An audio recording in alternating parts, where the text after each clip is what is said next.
Let's talk about the movement itself. What I want to emphasize is that this is an organized and well-funded movement. What I mean by that is that there's no evidence that this is a grassroots movement.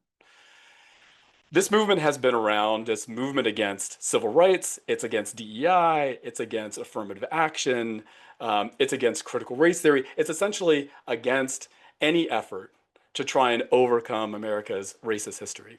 It's been around for a long time. And I think it's just worth acknowledging that it's very well organized and run by very smart people who I think are actually probably living into their values rather than being, two-faced about it. Organizations that are worth tracking: Heritage Foundation, Concord, Pacific Legal Foundation, the Federalist Society. These are organizations with deep pockets, very smart people. They recruit people from colleges, from the best universities in the country, and they have real brains working for them. I guess what I'm saying is that this movement is not to be underestimated. And I think that sometimes that has happened. They can sometimes be assumed that maybe this backlash is less organized than it truly is. This is a picture of Leonard Leo. He's a conservative legal activist. He is the vice president of the Federalist Society and has been for some time. He's a calm, well-spoken, highly educated, strategic person. And he brings a superpower to the anti-DEI movement that is easy to overlook. Leonard Leo is a connector.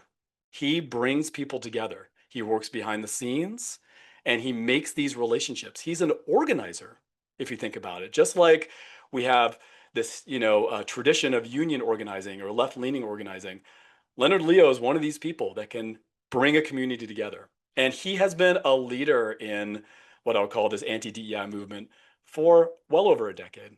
And he has understood something very important, that control over the judiciary is a way to embed politics in the long term. There's a lot of changeover in Congress and the executive, but the judiciary is much more stable. And he's understood that if conservative activists can capture the judiciary, that conservative values will live beyond maybe an administration change. And so what he's done with the Federalist Society is that he has solicited immense donations. I don't have the numbers in front of me, but I've heard that it could possibly be $1 billion of the Federalist bank account could be that big. I'd love if somebody could confirm that for me because it just seems like an enormous amount of money. And the Federalist Society tracks star law students at top universities and connects with them and says, hey, have you ever thought about a career as a judge? And there's a lot of law students that's very exciting. And the Federalist Society provides mentorship, financial support, connections. It really builds someone into that judicial role.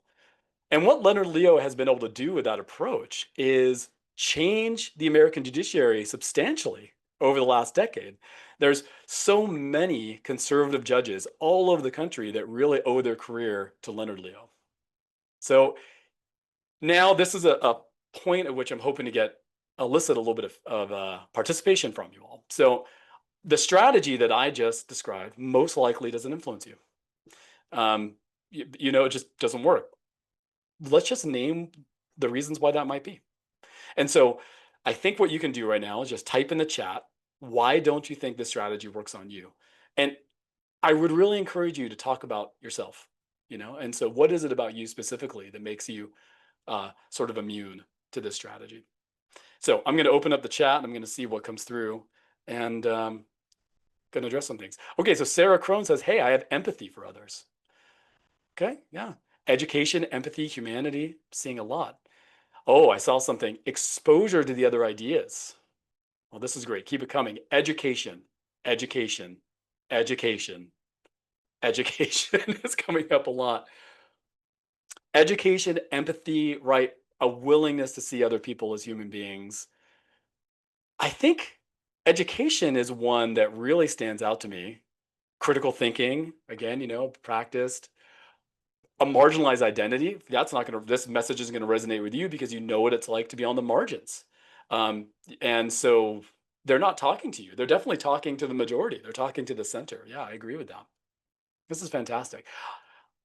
Yeah, I think a deep sense of justice. I think education has come up so much. That's the one I'm going to pay attention to for a moment. I am the recipient of a higher education. I have a privilege. I was asked for years of my life to think deeply and calmly about politics.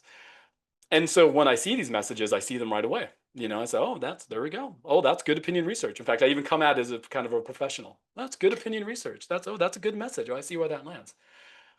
But the reason why it's not going to land with me is because of my education. And I didn't entirely choose to become an educated person. I'm a recipient. That's a privilege that I have, right?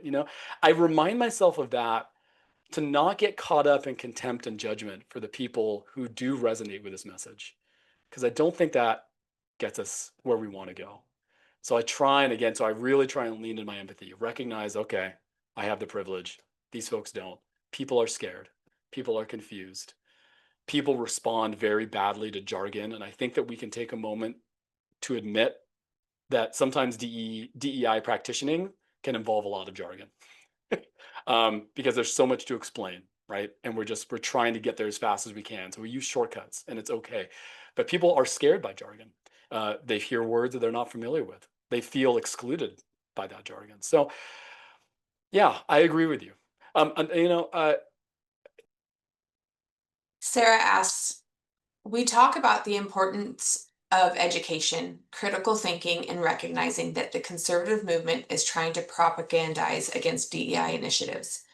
How do we combat that when they are simultaneously attacking education, spreading the idea that it is elitist?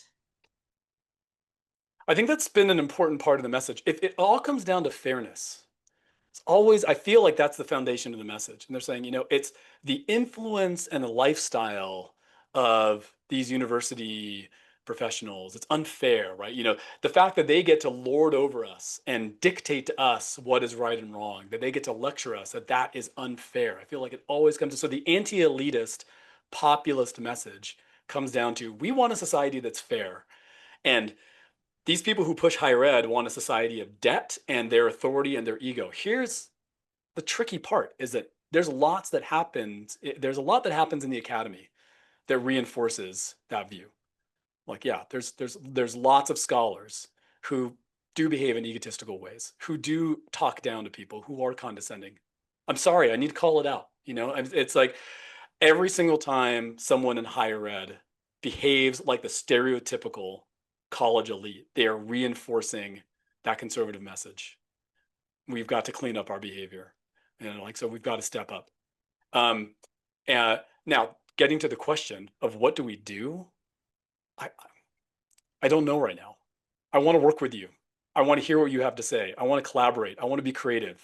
I want to follow Dr. Crenshaw because I'm just one person, you know. So let's work together. I'd say that's the first thing that we do, is that we connect and we talk. We support each other. Beyond that, I don't have any answers.